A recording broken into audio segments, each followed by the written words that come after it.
On today's show, we look into a new way teachers can relax and unwind after school. We also look into how the city of Prosper is planning and acting on its continued growth. And finally, we look at a junior who is breaking records on the track field. These stories and more on this edition of Hilltop News.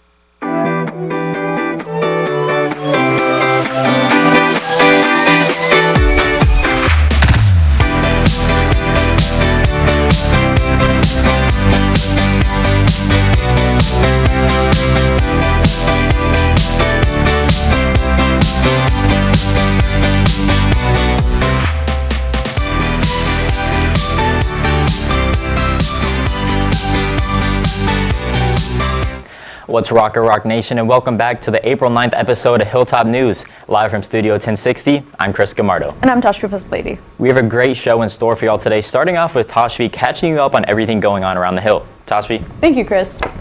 STAR testing continues with the biology and U.S. history STAR being April 15th and the Algebra 1 STAR test being April 22nd. Please be sure to come prepared for these tests with a charged Chromebook and getting plenty of rest. In other news, prom is just around the corner. Mark your calendars for Saturday, April 26th. Be sure to grab your ticket soon so you don't miss out on a night to remember. Also be sure to come see the Hilltop Stars show on April 26th at 6 p.m., presented by Student Council, where more than 30 acts will be performing. Teachers now have another opportunity to unwind after school. Ms. Scott is introducing art workshops where teachers can connect and make art after the school day. Brian Tejas has the story. Passing on her passion, So cool! art teacher Crimson Scott is gaining inspiration from other Prosper ISD schools with an effort to bring Rock Hill teachers together with the same goal in mind, to relax and to create. I want to get to know other teachers more. I feel like I'm always in my little art cave. So getting to meet other people is a great opportunity. And then also it's a stressful time of year. So I felt like this would be a great way to get to meet other teachers and then also offer something artsy to our Rock Hill community. Teachers are setting down their pencils and picking up a paintbrush, focusing their creativity where they can bring it back to their lessons in the classroom. I think it's really important for teachers to see themselves as creative individuals. Teaching is super creative as we find ways to help students out, to come up with new and exciting things to do in our classroom. So it's so important to have that time to be able to talk with other teachers and to be able to really tap into our own creativity. Workshop sessions include ceramic stones, neurographic art, and paper marbling, all designed to stop teachers from worrying about work for a moment. I'm always thinking about work. I'm always thinking about school. What's the next project? What do I have to grade? And when I'm able to just focus on one task and fixate on that for 15 minutes, 30 minutes, an hour, I'm able to kind of turn off the stress part of my brain. For teachers, the next Relax, Unwind, and Create session is Mark Making Art and will be held on April 10th in room 1303 starting at 4:30 p.m. For Hilltop News, I'm Brian Tejas. Students, although these events are for teachers only, you can find ways to involve yourself in art through the class itself or the art club. A fatal stabbing took place Wednesday morning around 10 a.m. at Kukendall Stadium in Frisco. Austin Metcalf, a 17-year-old student from Memorial High School, was stabbed and later pronounced dead at 10:53 a.m. Carmelo Anthony, also 17 and a student of Centennial High School, admitted to the stabbing, telling authorities that he acted in self-defense. He has since been charged with first-degree murder and his bond has been set at $1 million.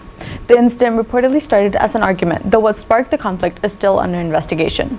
Last night, Hope Fellowship Church hosted a Navigating Trauma seminar with Planting Seeds Counseling to share with the community how to handle grief during this time.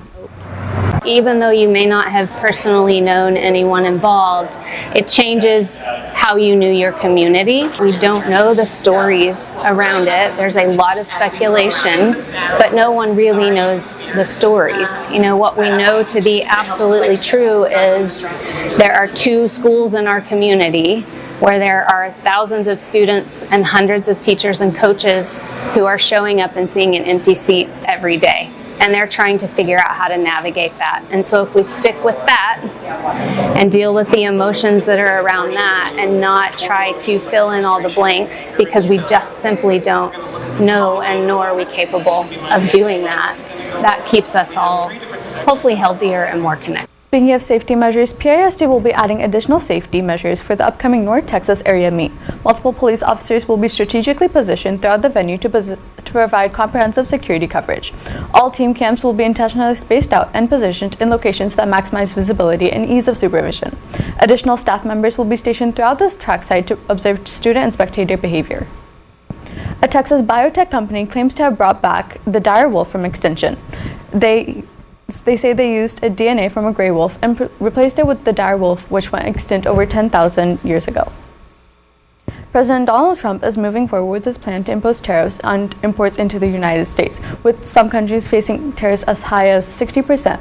For example, China could see tariffs of up to 104%.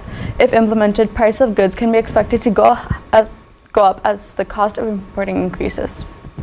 As Prosper has continued their growth to 4 high schools along with multiple commercial and residential developments, this city has started its plan on infrastructure construction to connect its citizens to the city. More the internal roadways, maybe like First Street, for instance, here in front of Town Hall between D&T and Coleman. That's one of our major projects we're moving forward with. And the biggest need we have right now is on the west side of town, FM 1385. Is a TxDOT roadway, and it's a 2-lane asphalt that is seeing a lot of traffic increases. We don't really focus on just one area in the community. We have to approach things comprehensively because with the growth we have to provide services. They're going to include good infrastructure as far as accessibility around our roadways. Multiple major roads such as Frontier, Parvin, and FM 1335 are expected to begin undergoing changes in the coming months to meet the city's need for roadways. Over the last week, we saw track, field, softball, and baseball go into action. Aiden Richmond is in studio to catch you up on all of our Blue Hawk action. Aiden? Thank you, Chris. Starting off with baseball, they finished their series against McKinney Boyd on Friday, where it ended up being a 1-0 loss for the Blue Hawks, ending in a series split.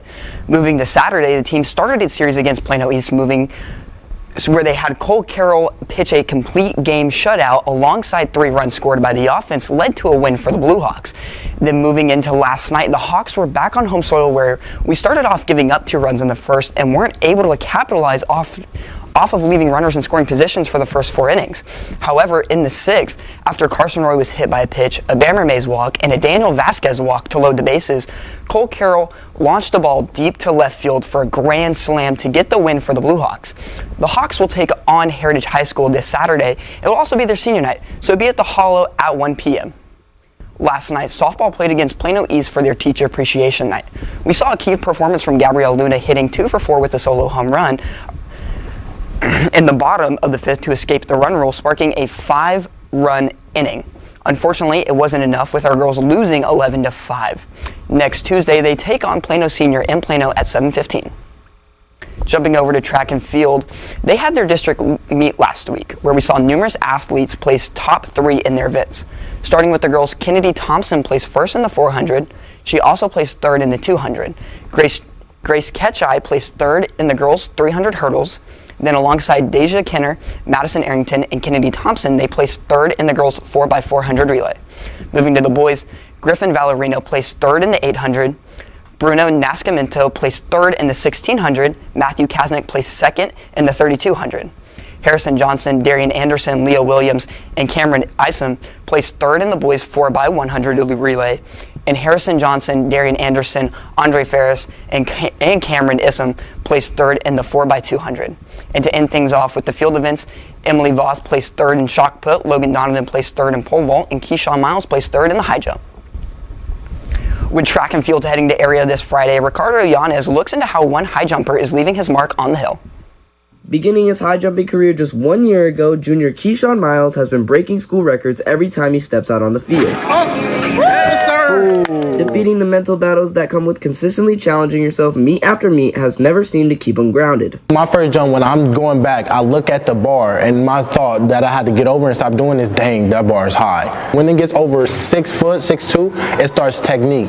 So I have to get over that and be like, hey, just jump. You got God-gifted talent, just jump. And you've been working with some good coaches. Just do what they tell you to do with your athleticism. So I would look at that bar and I would do this and I stare at the end of the bar and I would stare at it and just be like, like, I can do this, and not just run and not just jump and just do it. Instilling his work ethic into those around him allows for close bonds to be made. I feel like we got way closer. You know what I'm saying? We got a lot of things in common, of course, being athletes. He moved from Oklahoma, and then I had moved from like all around like Dallas area because my parents moved around. So just hooping with him, he an athlete, like it just been real cool getting to know him. Especially in practice and in the meets, like if I won't get it, he'll coach me up. Keep your head back. We just both, you know what I'm saying, help each other do better. Track me, I'd be like, hey bro, you need to lock in. And I'd be like, he jump, I'd be standing on the side, I'd be like, bro, you got this, just take your time, jump as high as you can. I'd be telling him what to do, you feel me, just to get his knee up. So I love him, man. Being a leader on the team comes from the support system he gets from his family. When I was doing 6'6", 6'8", I had everybody right there saying, you got it, Keyshawn, and that personally builds me up to jump as high as I can, and I don't think they really know how much that helps me, so I appreciate everybody that was there cheering me on, you know. It's just an amazing feeling to let your mom or your dad, whoever, know that they have a son that's actually, you know, chasing his dreams and stuff, so that makes me really proud that I can make my mom proud and let her know that I'm always out here working and not doing anything else. Keyshawn looks to continue his success in the upcoming track meets. For Hilltop News, I'm Ricardianes. Keyshawn Miles has already broken the school record in 2 years and is looking to continue that work. Well, that's all we have for Blue Hawk Sports. I'm Aiden Richmond. Now back to the desk. Well, that's all we have for today's show. For Hilltop News, I'm Chris Scamardo. And I'm Tashvi. Keep rocking, Blue Hawks.